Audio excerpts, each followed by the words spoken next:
Emily Hartley hadn't been home in nearly 3 years. New York had changed her, or maybe life had. Her once light heart, full of dreams about gallery openings and travel photography, now carried the weight of grief, unanswered questions, and a strange fear she couldn't name. It was late afternoon when she pulled up to her father's house, an old 2-story cottage nestled on the edge of Ashwood Forest. She'd grown up here.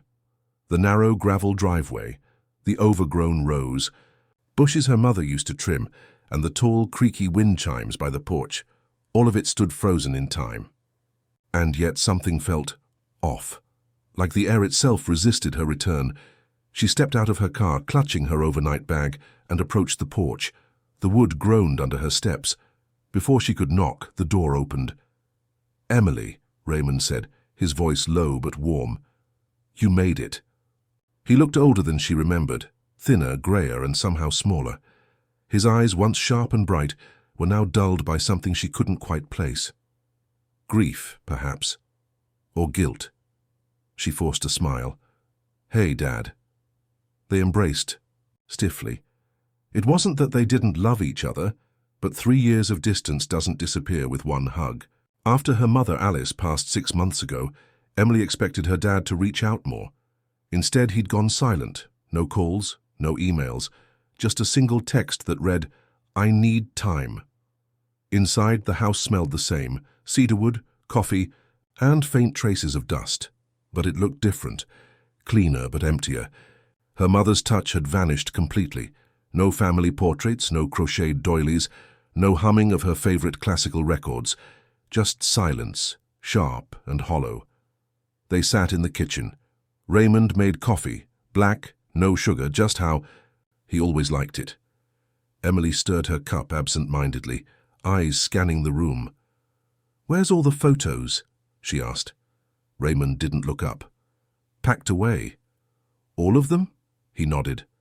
Couldn't look at them anymore. Emily didn't press. She wanted to, but something in his tone warned her not to. They made small talk, work, weather, city life. He asked nothing about her photography career. She asked nothing about his sudden withdrawal from everyone after Alice's funeral. An hour passed. Then, in a moment of forced cheer, she pulled out her phone. "Let's take a selfie," she said. "For old time's sake." Raymond hesitated. "Now?" "Come on, you hate pictures, but Mum loved them. Humor me." He gave a reluctant nod. She moved beside him, angled the phone, and clicked. "Snap?" Emily grinned at the photo and froze mid-smile. Something wasn't right. She zoomed in slowly. Her fingers stiffened. Behind them, in the hallway's mirror, was something impossible. A figure. A blurred, dark shape standing tall and still. Human-shaped, yet utterly inhuman. It had no face, no features, just an outline, like a shadow pulled from another world. She stared. Her heart pounded. There's something behind us," she whispered, showing the screen to Raymond. He looked at the photo, blinked slowly, then leaned back. "Reflection from the lamp," he said flatly. "There is no lamp there." He said nothing. Emily stood, peering into the hallway. The mirror was there. Empty. The hallway was dim, but no figure stood behind them now. She returned to the kitchen. Raymond was still sitting, sipping his coffee. "You're not surprised?" she said. He didn't answer. "Dad, what the hell was that?" Raymond looked up, finally. "Just a trick of the light." "Don't lie to me." His jaw tightened. "Let it go, Em." Let it go. She'd just seen something that couldn't be real. Emily excused herself and went to the guest room, her old bedroom. It hadn't changed. The lilac walls, the chipped desk, even her old high school soccer medal still hung on the wall. But now they felt like props on a stage. She sat on the edge of the bed, heart still racing, and opened her phone again. The figure was still there. She edited the photo, changed contrast, brightness, filters. Nothing removed it. It wasn't a glitch. It was in the photo. She looked closer. The silhouette was familiar. That was when her mother's dying words echoed through her again. "There's something about your father you don't know. One day, you'll see it yourself." She didn't know what it meant then. But now, every memory, every late night, Whisper from her parents' bedroom every time her mother insisted Emily never go down into the basement alone. It all started coming back, distorted and darker than before. She remembered something else. When she was 10, she had a nightmare about the Mirror Man, a tall figure who stood behind her in every reflection but vanished when she turned. Her mom brushed it off as imagination, but her dad, he'd said nothing, just stared at her for a long time, then walked out of the room without a word. Now she wasn't sure it was just a dream. She waited until midnight. Then, barefoot, she crept downstairs. The living room was cloaked in shadows. The hallway was darker still. The mirror at the end stood like a window into a deeper darkness. She raised her phone and pointed the camera at it. Nothing. Then she took a photo. The moment the flash went off, she nearly dropped the phone. There it was again. Closer this time. No face. Just presence. Breathing heavily, she turned. Nothing. But the mirror held the truth. She backed away, bumping into the bookshelf. One of the drawers beneath it jiggled loose. A drawer she had tried to open as a child, but was always locked. Now it slid open on its own. Inside, yellowed papers, old keys, and a small leather-bound photo album. She sat on the floor and flipped through it. Her breath caught. Photos of her as a baby, with her mom, with her dad. But in nearly every photo, in the background, hidden in the shadows, in mirrors, window reflections, television screens, that same figure, a dark silhouette, always watching, always there. Emily's hands shook. She slammed the album shut and turned. Raymond was standing at the top of the stairs, in the dark, silent, watching her.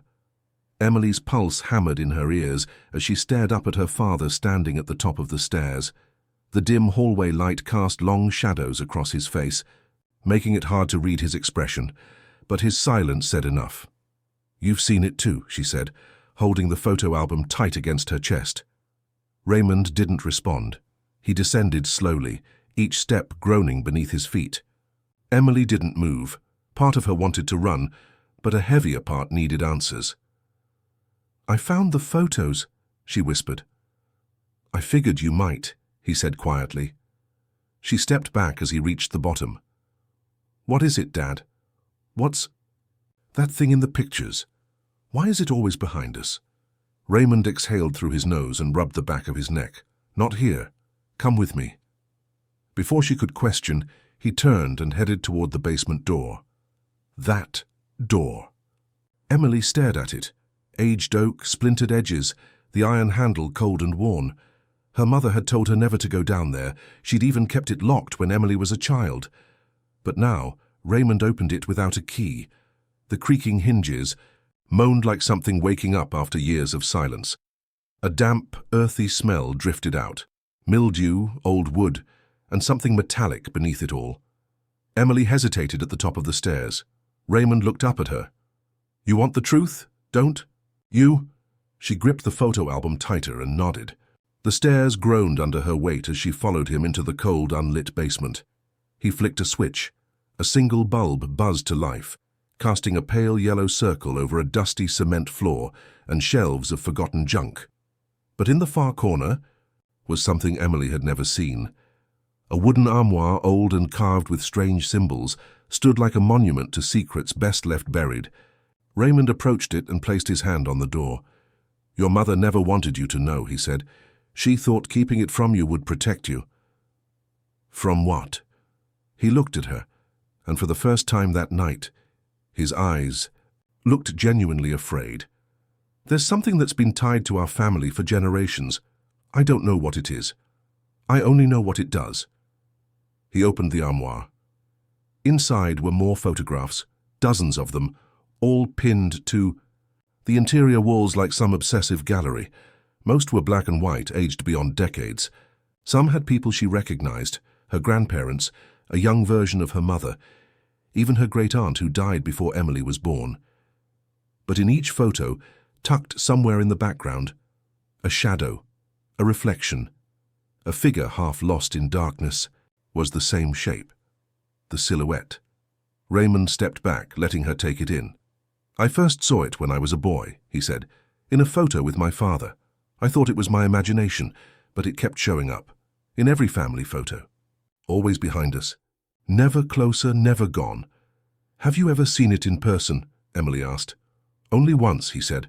His voice cracked. The night my brother died. Emily swallowed hard. You think it killed him? I don't know, but the night before we took a photo together. It was right behind him, and then the next morning he was gone, just gone. No sign, no struggle, just vanished. Emily backed away from the armoire. Why didn't you tell me? Raymond turned to face her. Because once you see it, truly see it, it starts to notice you too. She stared at him, suddenly remembering how her mother had always flinched when cameras flashed, how she stopped taking family portraits after Emily turned 10, how she seemed paranoid whenever mirrors were uncovered. She knew too, Emily said quietly. Raymond nodded. And Mum's death. She was sick, Em, he said quickly. It wasn't that. But his voice wavered. Emily stepped forward, pointing to one of the recent photos. Then what about this one? That's from your anniversary. She looked scared in it, and it's right behind her. Raymond clenched his jaw. She believed it was getting closer. Emily turned away, her mind racing. What does it want? I don't know, but I think it follows the bloodline. It attaches to us. Maybe it's always been there, waiting. Emily's throat felt dry. Her fingers were freezing despite the heavy air. And now it's following me. Raymond's silence confirmed it. She stormed up the stairs, her heart hammering. In the kitchen, she yanked her phone from her pocket and opened the selfie again. It was closer. She felt a wave of dizziness and dropped into a chair, struggling to catch her breath. What do I do? She whispered, when Raymond came up behind her. There's no escaping it, he said, only understanding it. But there has to be something. You can't just live with this thing watching you forever. I tried to find answers. Your mother tried too. We searched churches, mediums, archives. Everyone thought we were crazy. Or worse, they believed us and told us to prepare. Prepare for what? Emily asked, trembling. For the day it steps out of the photo. The house seemed to shift with those words. A sudden knock, loud and sharp, rang through the hallway. Emily jumped. Raymond's face went pale. Don't answer it, he said. They both sat frozen as the knock came again. Then silence. Emily stood slowly against his protest and peeked through the front window. No one was there. But at the edge of the trees across the road, deep in the shadows between the pines, she thought she saw something. Not movement, but stillness. A figure standing, watching. Her breath fogged the glass. When she blinked, it was gone. That night she barely slept.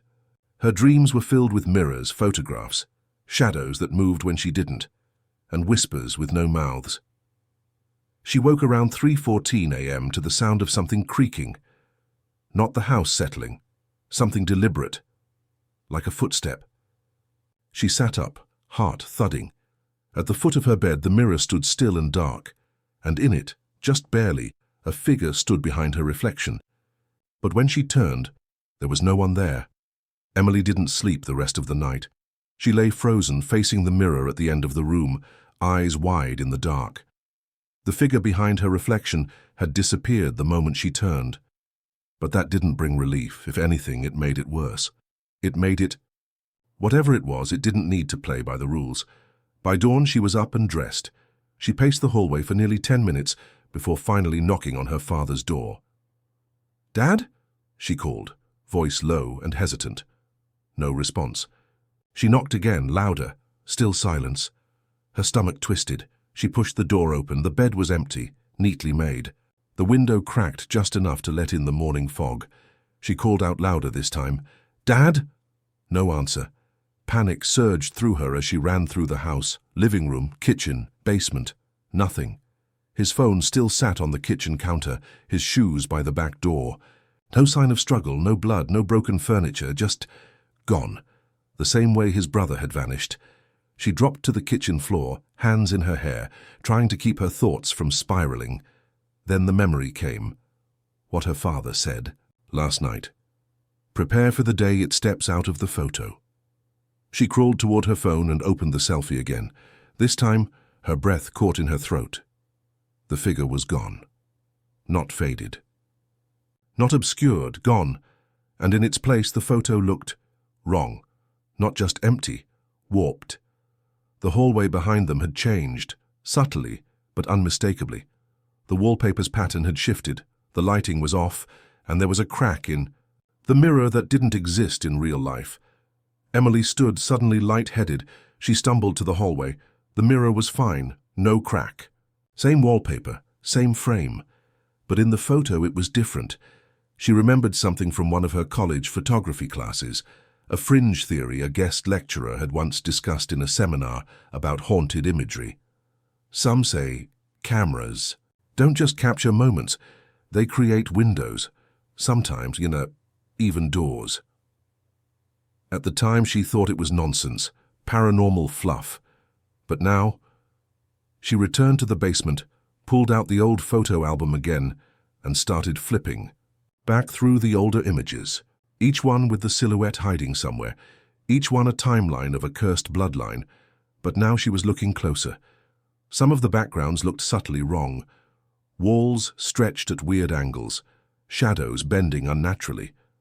In one photo, of her grandfather as a child, the room behind him had an extra door, a door that didn't exist in any house she knew of. And worse, in 3 of the photos, spread out across decades, the silhouette wasn't just watching, it was reaching. A long indistinct limb extended toward the subject, almost touching them, almost claiming them. In each of those photos there was a note scribbled on the back in different handwriting. 1954. John vanished the next day. 1972. Agnes went silent. Never spoke again. 1993. We buried an empty coffin. Emily sat frozen with the last photo trembling in her hands. This thing didn't just haunt them, it consumed them. Her hands itched to do something and anything. She grabbed her phone and dialed 911, but after a moment of static, the call dropped. No signal. She tried again. Nothing. Of course. The house was too remote. And her dad had never installed Wi-Fi. He called it a blessing. She needed to get out, find help, bring someone, anyone, back here. She threw on a jacket, grabbed her keys, and rushed out the front door. The morning. Fog was thick, curling around trees like smoke. As she walked down the gravel path toward her car, she realized something was wrong. Her car was gone, vanished from the driveway as if it had never been there. Emily spun around in disbelief. No tire marks, no broken glass, no signs of theft. Just empty space, and then a sound, a low, shuddering groan, as not from an engine or an animal, but from beneath her. She stepped back. The gravel shifted. The ground was breathing. Her feet moved without thinking, sprinting back toward the house. But every step felt heavier, like the earth itself wanted her to sink. When she finally slammed the door behind her, she collapsed onto the floor, gasping. The house was silent again. But something had changed. She felt it. The air had thickened, like it was watching her too. Emily stumbled toward the living room and sat down, trying to control her breathing. Her hands trembled as she held the phone again. No car, no phone signal, no dad. She was alone. Until she heard the faintest whisper from upstairs. Not words, just breath. Drawn in, exhaled, slowly, rhythmically. She stood. Something inside her screamed to run, but she had nowhere left to go. Climbing the stairs, every step creaked louder than the last. She reached the top and listened. The sound was coming from her childhood bedroom. She approached the door slowly, fingers trembling on the knob. Then, without warning, it creaked open an inch on its own. Inside, the room was unchanged. But her reflection wasn't. In the mirror at the foot of the bed, her own image stood frozen, staring directly at her. She blinked. Her reflection didn't. Emily stepped forward, and the mirror version of her stayed still. No blinking, no breathing, eyes wide and locked.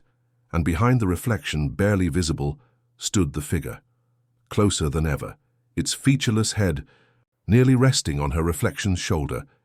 Emily raised her hand. The reflection didn't move. She stepped back. Still no reaction.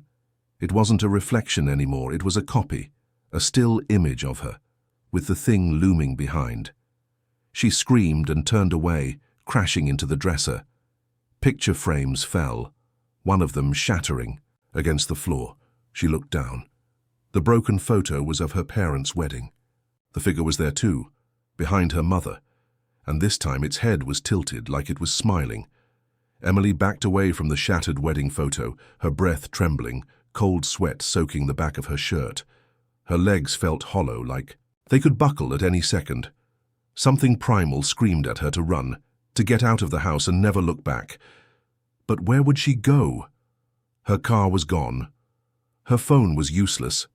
The forest outside felt like it was waiting to swallow her whole. She was trapped, and whatever was in this house or in her blood wasn't finished yet.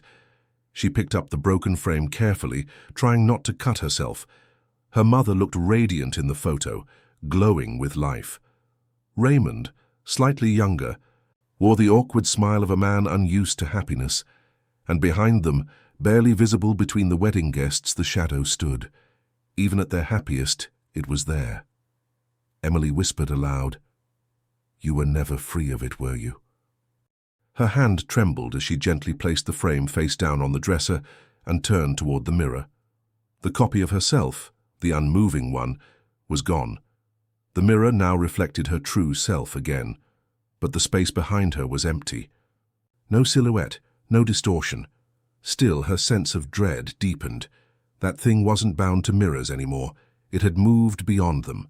She left the bedroom and descended the stairs slowly. Every board beneath her creaked, not just from her weight, but like the wood itself groaned under some growing pressure. In the kitchen, the air was thicker, heavy, like trying to breathe through cloth. She sat at the table and opened the leather-bound photo album again. This time she took out a pen and started taking notes in the margins. Timeline of appearances, patterns, distance from the subject, who disappeared after each photo. She felt a sick fascination bubbling beneath her fear, a need to document, to understand. Maybe it was the photographer in her, maybe it was desperation. Either way, she knew now that the thing in the photos wasn't random. It was methodical, patient, and it was getting closer. Each documented appearance brought it nearer, from barely there shadows in the 1940s, to indistinct shapes in the 70s, to clear, unmistakable presence in recent years. And now, in hers, it was behind her, close enough to reach. Something in her gut told her that the moment it touched someone, they were lost. She slammed the book shut, heart pounding. I have to end this. She didn't know how or where to begin, but she wasn't going to wait for it to come again. She'd face it, confront it. She grabbed a flashlight from the drawer and went back into the basement. This time, she wasn't just going to look at old photos. She was going to tear this place apart if she had to. She began opening boxes, rifling through stacks of papers and old journals. Her parents had kept everything, letters, receipts, even unused postcards from places they'd never visited. At the bottom of one wooden crate, she found an old VHS tape, unmarked. She stared at it for a long moment before realizing there was a dusty old TV VCR combo in the attic. Her dad never threw anything out. Of course. Emily climbed up into the attic. Dust swirled in the flashlight's beam like smoke. The attic hadn't been touched in years.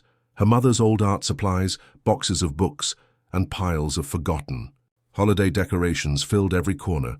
She found the TV in a corner, buried beneath blankets and an old coat.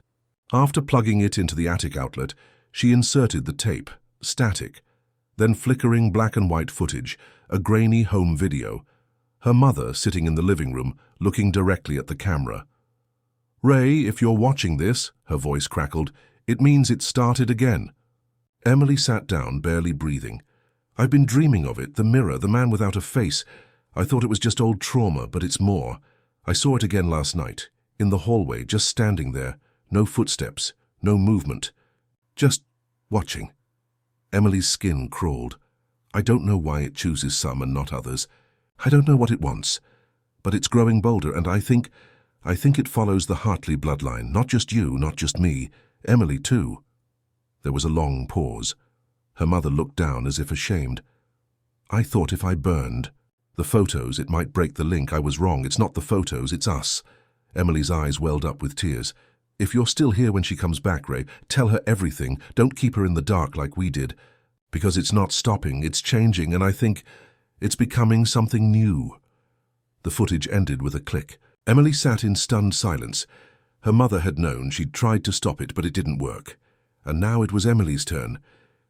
Suddenly a loud bang came from downstairs, the sound of glass shattering. Then another, and another. She jumped to her feet and ran back down. Every mirror in the house, broken, bathroom, bedroom, hallway, all shattered, as if something inside had clawed its way out. Shards of glass sparkled across the floors, each one reflecting fragments of twisted shadows and angles that didn't match reality. And in the living room, standing where the mirror used to be, was her father, his back to her. Still, silent. "Dad?" she whispered. He turned slowly. His face was blank. Not emotionless, literally blank, like a canvas with nothing painted on. His skin was grey, stretched, lifeless. "Emily," he said. His voice sounded distant, warped, like it was echoing from somewhere far away. "What happened to you?"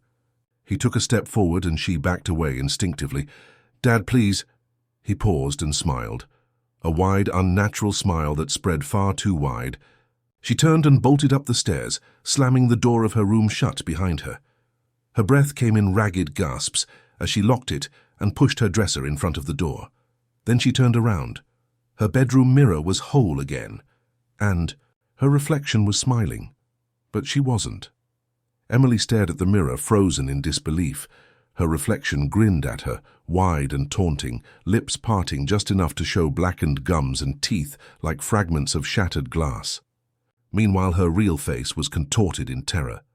She stepped back slowly, her spine brushing the far wall. The reflection didn't move. It just stood there, smiling, its body perfectly still but its eyes darting, scanning her, judging her. Its movements weren't hers anymore. That was when she noticed the small things. The background in the mirror didn't match the room anymore. The wallpaper behind her reflection was older, yellowed and peeling.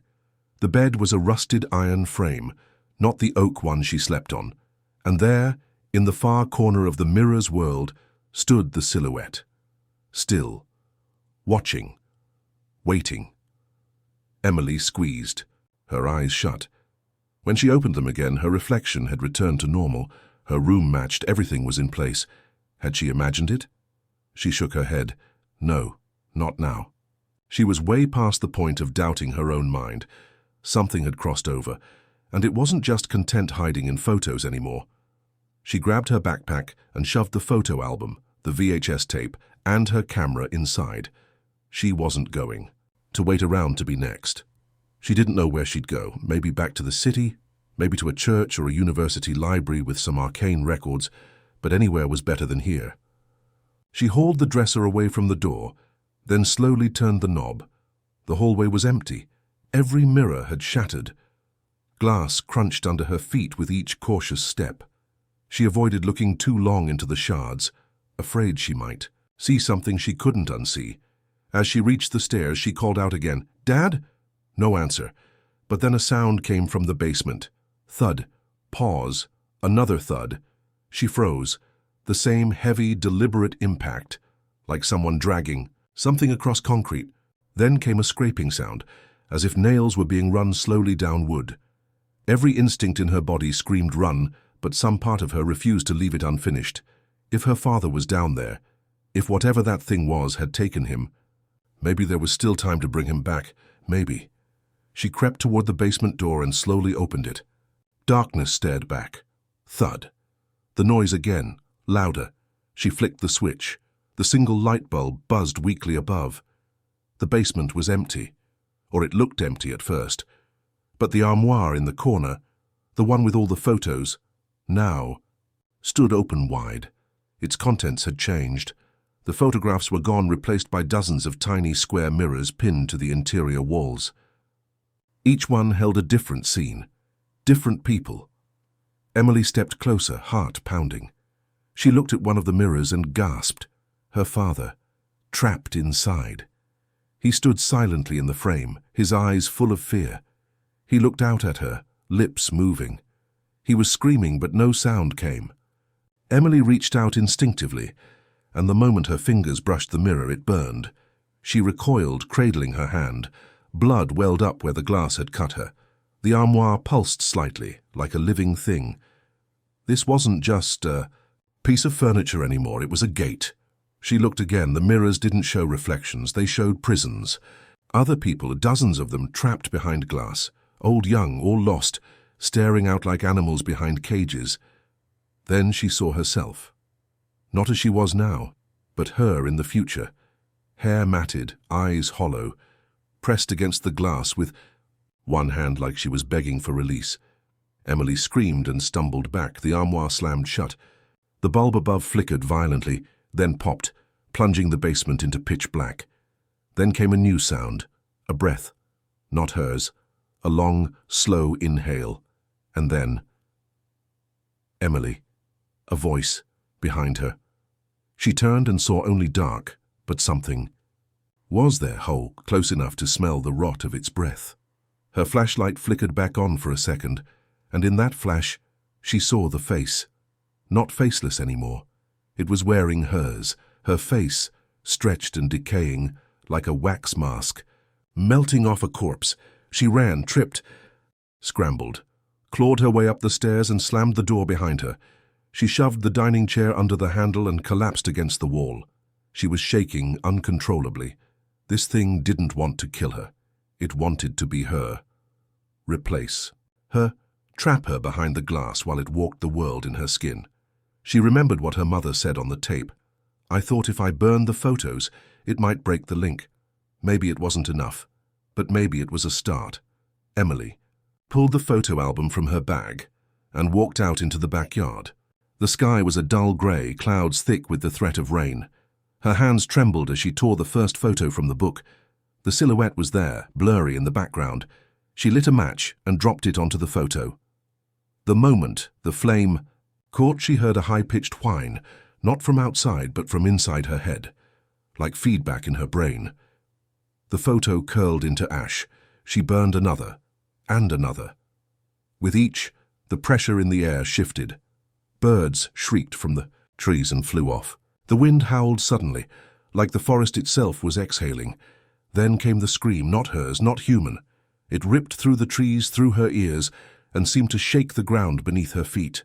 She dropped the last photo and fell to her knees. When she looked up, the house wasn't the same anymore. The windows were blacked out. The front door stood wide open, but behind it there was only darkness. Not shadow, not night, void. Like reality itself had been punctured. Something was trying to come through, and it was coming for her. The house stood before her like a husk, familiar but gutted from the inside out. Its open door gaped like a mouth, swallowing the morning light. The longer Emily stared into that void, the more it seemed to pulse, almost like it was breathing. She wiped the dirt from her palms and stood up slowly. The burned photos lay in a circle of ash at her feet. The silence that followed the scream was worse than the scream itself. It was unnatural, too deep, too wide. Even the wind had stopped, a step forward. She felt her body resisting, but her legs moved on instinct. She had to know what was on. The other side of that doorway, if her father was still in there, if there was still a way to end this. With her backpack slung over her shoulder, she stepped over the threshold.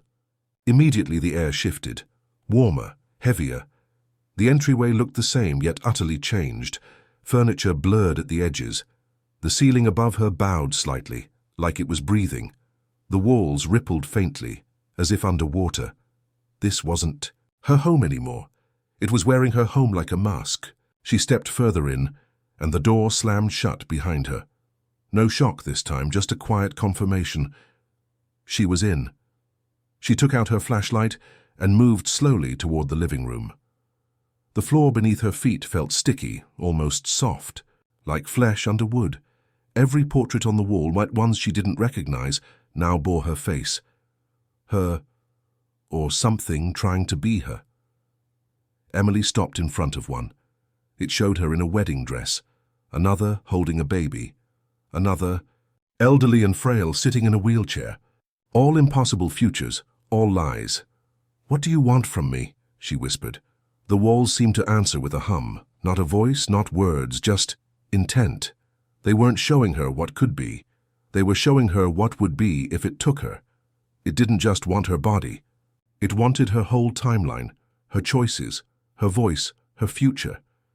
She backed away and ran into something solid. Spinning around, she came face to face with herself. But it wasn't a reflection this time. It stood 3 inches taller, skin a shade paler. Its eyes were wrong, too dark, the white stained yellow. Its lips curled in a smile of perfect mimicry. "Emily," it said, her own voice and smooth measured. She took a step back. "You're not me." It smiled wider. "Not yet." Then it reached forward. She ducked instinctively and bolted up the stairs, her feet thundering against the warped wood. She didn't know where she was running, and there was no safe room left, but anywhere away from that thing was better. She slammed her bedroom door shut and backed away, panting, then stopped. In the mirror, her reflection was already inside the room, but she wasn't. The mirror showed her, standing calmly, smiling. Behind the reflection, the shadow figure now stood fully formed, no longer blurred or distant. It was real, solid, and it was wearing her father's face. "Daddy?" she whispered, her voice cracking. The figure tilted its head, slowly, almost curiously, and pressed one hand against the mirror. The glass rippled like water. Then it stepped through, not as mist, not as shadow. It stepped through, its foot hit the floor with a solid thud. One arm followed, then the face. Emily screamed and stumbled back as her father's twisted replica climbed through the mirror like an animal unhinged from physics. Its smile didn't match the eyes. The eyes screamed something else entirely. Pain. "Emily, help me," it croaked. The voice was his, but layered, like 100 mouths crying out from inside one body. "No!" She hurled a lamp at the mirror. Glass exploded. The figure howled as its body twisted mid-transition, caught between realities. She ran again down the hall into the attic, the only place she hadn't searched since this began. The old TV still sat in the corner. She slammed her backpack onto the floor and yanked out the VHS tape. She shoved it back in and hit play, static. Then her mother's voice again, but this time it was a different recording. "Emily," her mother said, not to Raymond, to her. "You're hearing this because it's begun to show itself. If you've seen the man in the mirror, if your father's gone missing, then it's your turn now." Emily dropped to her knees in front of the TV. "We never understood what it was, not fully, but it doesn't just appear, it becomes. It mirrors you until it learns to step outside of its frame." Her mother looked pale, thin, her hands trembling. "In the footage. I couldn't stop it, I failed. But maybe you can. The mirror isn't the source, it's the bridge. And bridges can be burned." Emily's hands curled into fists. Her mind raced. If this thing needed the mirror, the photos, the reflections to hold its shape, then what if she took all of that away? What if she made herself unseeable, unmirrored, unrecorded? She opened the backpack and took out her camera. She yanked the memory card free and crushed it under her heel. Then the laptop, smashed it against the attic floor until it cracked open. Every photo, every digital trace, gone. She descended back down to the main floor like a soldier on her final charge. The creature, wearing her father's skin, was in the hallway now. It turned slowly as she passed, but didn't attack. It simply whispered, "You can't erase what you are." She ignored it. In the living room, she took every mirror and every frame and smashed them one by one.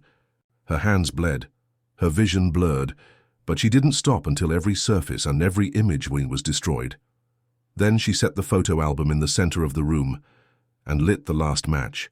The fire caught fast, the paper crackled, the smell of burning memories filled her nose. The house screamed, not creaked, screamed, like the walls themselves were alive and dying. The floor shook, a deep rumble rose from beneath her feet. She turned toward the hallway one last time. The creature was gone. No trace, just the empty house. And silence. Not peace, but silence. Emily stood in the yard an hour later, barefoot and burned. The house behind her was still smoldering, black smoke rising into the trees like a curse, lifting into the sky. She didn't cry, she didn't scream, she just watched. And when she finally turned to leave, the phone in her pocket buzzed. A notification. A new photo had appeared in her cloud. One she didn't take. It was of her. Smiling. And behind her, the shadow. Emily stood in the middle of the gravel road, still holding the phone. Her thumb hovered over the screen, unable to press anything. She didn't want to zoom in, didn't want to look closer. But the photo was there, pulsing with wrongness in the cloud's preview box. She hadn't taken it. She hadn't uploaded anything. And yet there it was, and her own face tilted slightly left, smiling. Not a forced, nervous grin. No, the kind of smile you give when you've gotten exactly what you wanted. And behind her, in the center of the frame, the shadow. Closer than ever, it was standing where the mirror used to be. Only the mirror was gone, burned, destroyed. The whole house was still smoking behind her, but in the photo, everything was perfectly intact, like the fire never happened, like she never escaped. Emily stared hard. She hadn't worn that shirt in days. Her hair in the photo was different, shorter. That wasn't just a photo, it was the future. Or worse, the version of her that had lost. A cold chill gripped her spine. Her mouth went dry. She turned slowly to look behind her. But the world was empty. The gravel road stretched out in both directions, the trees silent and unmoving. No shadow, no figure, just giant stillness. She deleted the photo, but the moment she did, her phone buzzed again. New photo received, another one. This time, she was sleeping in it. Face turned to the side, hands resting under her cheek like a child. It looked peaceful, innocent, if not for the fact that the image was taken from inside her bedroom, a bedroom that didn't exist anymore. Emily dropped the phone. She wanted to scream, to throw it into the trees and run until her legs gave out. But deep down she knew it would make no difference. This thing wasn't attached to one place anymore. It had moved on, evolved. Like her mum said, it had learned to step outside the frame. And now it was following her across every digital crack in reality. She picked the phone back up and turned off the mobile data, then disabled the cloud sync, then removed the SIM. It didn't make her feel safer. Nothing could. She turned toward the tree line, her only path out now that her car was gone. The highway was miles away, but maybe if she walked fast enough, she'd reach the next town before nightfall. So she walked, and with every step, she tried to push the dread deeper, into herself, bury it under denial, under logic, under fatigue. She told herself, you burned the house, you destroyed the photos, you closed the bridge, it's over. But the deeper into the woods she walked, the more she began to feel it again. The sense of being watched, not by animals, not by cameras, by something. That didn't need either. An hour passed, then another. Her feet blistered, her legs shook, and then, up ahead, a break in the trees. A clearing. She stumbled into it and nearly cried. A dirt road, a rusted mailbox, and, parked beside, a crooked old house, an old pickup truck. Emily ran toward the porch, barely able to form words. She knocked on the door so hard her knuckles split. "Hello, anyone? Please, I need help." A moment of silence. Then the door creaked open. A woman, maybe in her 60s, stood on the other side. Thin, weathered, suspicious. "You all right? Girl?" Emily's voice cracked. "Please, can I use your phone? I don't have signal. I just need to call someone." The woman narrowed her eyes. "You look like hell.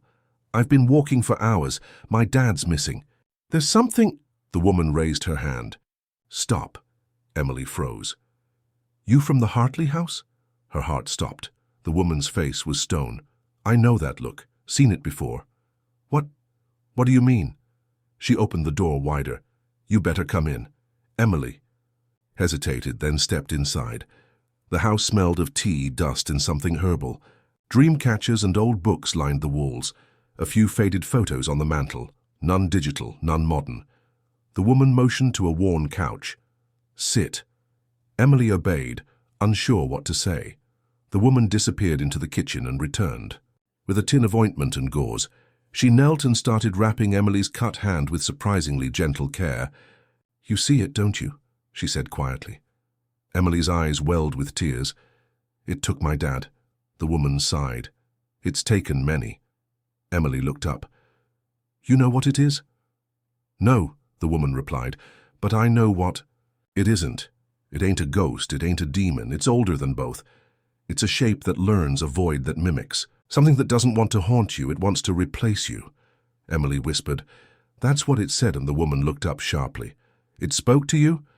"In my voice." The woman stood slowly. "Then you don't have much time." Emily's blood ran cold. "Why?" "It's testing how far it can go. Each version of you it copies gets better, cleaner. Soon it'll be more you than you are, and when it is—" "What?" Emily asked. The woman met her eyes. "You'll disappear. And the world won't even know the difference." A long silence filled the room. Then Emily whispered, "How do I stop it?" The woman opened a drawer and pulled out an old Polaroid camera. "Don't run from it," she said. "Photograph it." "What?" The woman loaded a film pack with shaking hands. "It moves through reflections, through screens. But if you can capture it on film, real film, the kind it can't twist, you trap it. Just like the old ones did." Emily stared. "And then what?" The woman looked grim. "Then you burn it. Not just the photo, the original." Emily realized what she meant, not the image, herself. "Burn me?" The woman didn't answer, just handed her the camera. Emily sat in the corner of the stranger's dim living room, holding the old Polaroid camera in both hands like it was a loaded weapon. The woman's words echoed in her head. "If you can capture it on film. Real film, you trap it." The thought of it, the thing wearing her face, walking through reflections and memories, choosing its moments to step closer, it was unbearable. Worse than unbearable. It was inevitable. She whispered, "Why me?" But she already knew the answer. It wasn't just her. It had been her mother, her grandfather, her great-uncle. All of them haunted, all of them erased, quietly, one by one. It followed blood, followed lineage, and now it was at the end of the line. Emily Hartley was the last. And if she failed, there'd be no one left to remember who she really was. The woman came back from the hallway carrying a small wooden box. She placed it gently in front of Emily. Inside were 3 old photographs. Each one showed someone at the moment of their disappearance. But unlike the digital distortions Emily had seen, these were clear, too clear. Each person, eyes wide in terror, frozen. In the background, the silhouette, caught mid-step. No blur, no motion, just pure, undeniable form. One of the photos was of a girl who looked like Emily. Same chin, same hairline. She touched the edge of the photo. "My aunt," the woman said. "It took her when I was a girl. I tried to warn people after that. No one listened. You're the first who's made it this far." Emily swallowed. "What happened to your aunt?" The woman looked away. "I see her sometimes, in reflections, watching me. But it's not her anymore." Emily stood, every nerve in her body screaming at her. "I can't let this thing wear my face." The woman handed her a bundle of sage and an old lighter. "You'll only get one shot. If you see it, don't flinch, don't blink. Take the photo and burn it while it's still close. That's the only time it's real enough to destroy." Emily nodded. "And if I fail?" The woman looked at her with eyes too tired for hope. "Then you won't remember you failed, because you'll already be gone." Emily left the house just after dusk, following the dirt road back toward the tree line. She didn't know how she knew where to go, but her body carried her, like instinct or something buried in her bones had taken over. The Polaroid camera bounced against her chest with each step. By the time she reached the edge of the forest, it was full night. No moon, just shadows. She walked into them like a soldier heading into a war she wasn't sure she could win. The trees closed around her like a cage, branches above twisted into shapes that felt like fingers. The deeper she went, the quieter it got, until even the wind stopped. And then she saw it, not in a mirror, not in a photo, just standing there. Her, wearing her body, but taller, slimmer, skin pale as porcelain, lips bloodless, and those eyes, pitch black and infinite. It smiled at her slowly. Emily didn't flinch. She raised the Polaroid and aimed. The creature took one step forward, tilting its head in amusement. Another step. Close now. She pressed the shutter. The flash exploded, a mechanical whir. The photo ejected from the front. The creature shrieked. It wasn't a scream of pain. It was rage. It lunged. Emily backed away, hands shaking as the photo developed. The figure was caught, clear as day, reaching forward, a mimicry of her face mid-shift, peeling away like rotten wallpaper to reveal the void beneath. She lit the sage, then held the Polaroid over the flame. "Burn," she whispered. "You don't get to be me." The photo caught. The creature screamed again, louder now. The woods vibrated with the sound. As the photo curled into ash, so did the thing. It folded inward like collapsing under gravity. Emily dropped to her knees. The world twisted for a moment, a sound like glass shattering inside her head. And then, silence, real silence. Not dead air, but peace. The shadows faded. The trees softened. The darkness felt like night again, not death. She sat in the dirt, shaking, breath shallow. It was over. It was finally over. 2 weeks later, Emily stood on the steps of a small chapel in town, waiting for her Uber. She wore sunglasses, a scarf, and kept her new disposable phone turned off in her pocket. She didn't take selfies anymore. Didn't look in mirrors if she could help. And her new apartment? No windows, no reflective surfaces, just blank walls. She kept the burnt Polaroid's ashes in a jar by her bed. As a reminder, because some things you don't forget. And some things never really leave. She still wakes up sometimes and sees her own face standing in the corner of her room, but she doesn't blink, doesn't flinch, just reaches for the sage and whispers, "You already had your chance." And for now, that's enough.